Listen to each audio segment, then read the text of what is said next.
आज हम सुनेंगे सुभाष चंद्र बोस की कहानी। तुम मुझे खून दो, मैं तुम्हें आज़ादी दूंगा, इस नारे को कौन नहीं जानता। जी हाँ, आज हम बात कर रहे हैं सुभाष चंद्र बोस के बारे में। नेताजी सुभाष चंद्र बोस का जन्म 23 जनवरी 1897 को उड़ीसा के कटक में हिंदू बंगाली परिवार में हुआ था। इनके पिताजी का नाम जानकी नाथ बोस था, जो कटक शहर के मशहूर वकील थे, और उनकी माताजी का नाम प्रभावती था।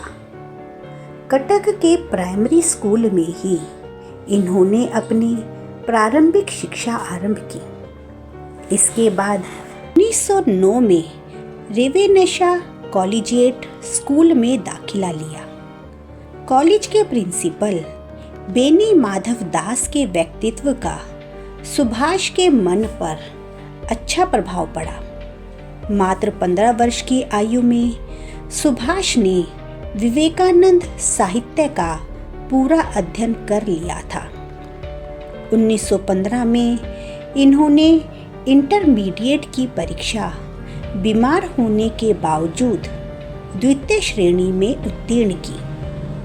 1916 में जब वे दर्शन शास्त्र में बीए के छात्र थे, तो किसी बात पर प्रेसिडेंसी कॉलेज के अध्यापकों और छात्रों के बीच झगड़ा हो गया। सुभाष ने छात्रों का नेतृत्व संभाला, जिसके कारण उन्हें प्रेसिडेंसी कॉलेज से 1 साल के लिए निकाल दिया गया। सुभाष को ख्याल आया कहीं बीए में कम नंबर ना आ जाएं, इसलिए सुभाष ने खूब मन लगाकर पढ़ाई की और 1919 में बीए की परीक्षा प्रथम श्रेणी से उत्तीर्ण की और कलकत्ता विश्वविद्यालय में उनका दूसरा स्थान था। इसके बाद वे इंग्लैंड चले गए। वहां उन्होंने कैम्ब्रिज विश्वविद्यालय में दाखिला लिया और जून 1921 में मानसिक एवं नैतिक विज्ञान में ऑनर्स की डिग्री के साथ स्वदेश वापस लौट आए। कलकत्ता के स्वतंत्रता सेनानी देशबंधु चित्तरंजन दास के कार्य से प्रेरित होकर सुभाष दास बाबू के साथ काम करना चाहते थे। वर्ष 1921 में बोस ने चित्तरंजन दास की स्वराज्य पार्टी द्वारा प्रकाशित समाचार पत्र फॉरवर्ड के संपादन का कार्यभार भी संभाला।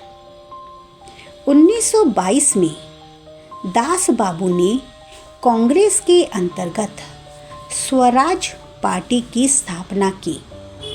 विधानसभा के अंदर से अंग्रेज सरकार का विरोध करने के लिए कोलकाता महापालिका का चुनाव स्वराज पार्टी ने लड़ा और जीत भी लिया और दास बाबू कोलकाता के मेयर बन गए। उन्होंने सुभाष को महापालिका का प्रमुख कार्यकारी अधिकारी बना दिया।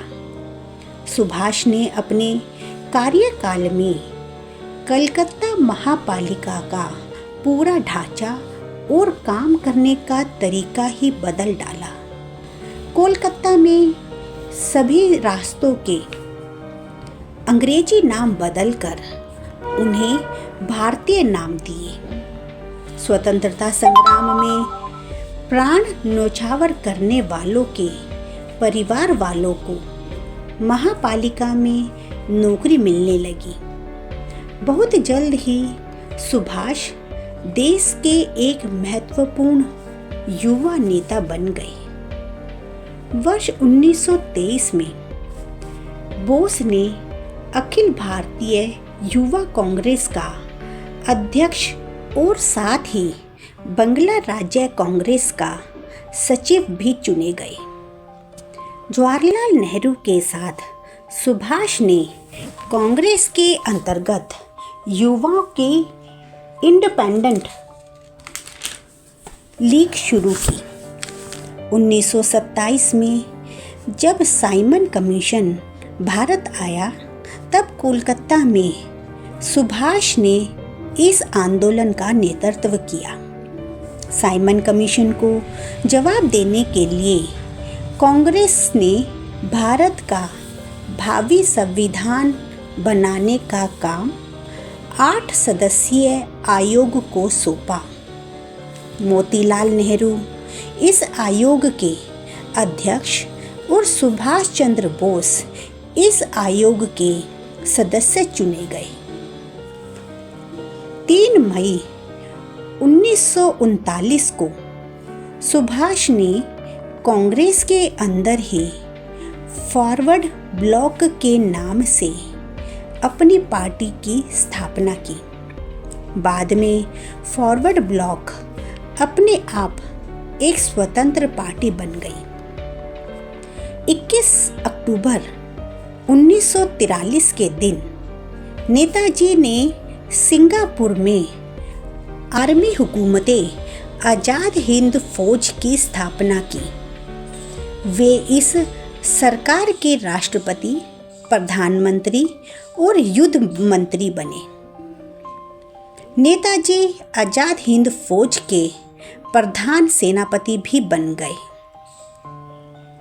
पूर्वी एशिया में नेताजी ने अनेक भाषण देकर वहाँ के स्थायी भारतीयों से आज़ाद हिंद फौज में भर्ती होने और उसे आर्थिक मदद देने का आह्वान किया। उन्होंने अपने आह्वान में यह संदेश भी दिया, तुम मुझे खून दो, मैं तुम्हें आज़ादी दूंगा। अपनी फौज को प्रेरित करने के लिए नेताजी ने दिल्ली चलो का नारा भी दिया। लेकिन दुर्भाग्यवश 18 अगस्त 1945 को नेताजी हवाई जहाज में मंचूरिया की तरफ जा रहे थे। इस सफ़र के दौरान वे लापता हो गए। इस दिन के बाद वे कभी किसी को दिखाई नहीं दिए। 23 अगस्त 1945 को टोक्यो रेडियो ने बताया कि 18 अगस्त को हवाई अड्डे के पास नेताजी का विमान दुर्घटनाग्रस्त हो गया है।